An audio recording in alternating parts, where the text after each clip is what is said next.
Jajaran Sat Narkoba Polres Klungkung berhasil membekuk seorang koki yang menyambi sebagai pengedar narkoba. Dalam lancaran aksinya, pelaku mendatangi langsung alamat pelanggan menggunakan sistem tempel dengan upah Rp1 juta per 10 paket. Dengan tangan diborgol dan kaki dirantai, tampak Hendra tertunduk lesu saat digiring jajaran Sat Narkoba Polres Klungkung. Pria 24 tahun asal Semarapura, Klotkau, Klungkung tersebut diringkus petugas lantaran terbukti mengedarkan narkoba.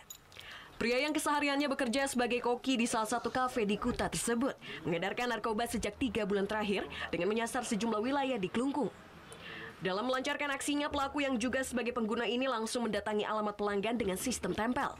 Untuk 10 klip narkoba yang dijual, biasanya pelaku mendapatkan upah Rp1 juta. Dari hasil penyelidikan, barang haram tersebut didapatkan pelaku dari seorang teman di Denpasar dengan bertransaksi melalui media sosial. Dari tangan pelaku, polisi berhasil mengamankan sejumlah barang bukti, antara lain 11 paket kristal bening berisi sabu dengan berat 9,89 gram bruto, 3 buah plastik klip yang berisi 15 butir Inex, 1 unit ponsel, serta 1 buah alat hisap.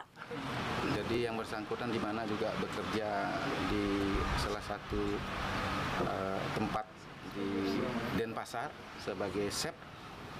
Jadi mungkin karena pergaulan di sana, jadi dapat jaringan informasi tentang peredaran narkoba. Saat ini polisi masih terus melakukan pengembangan terhadap kasus ini untuk mengetahui jaringan pengedar lainnya.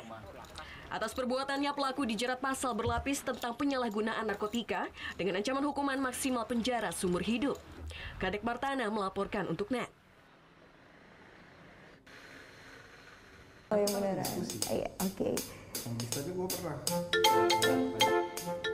Nah, udah kan nonton beritanya? Jangan lupa di subscribe, di like, dan juga di komen ya akun YouTube dari Net Bali. Terima kasih udah subscribe. Yang belum, jangan sampai lupa di sebelah sini nih.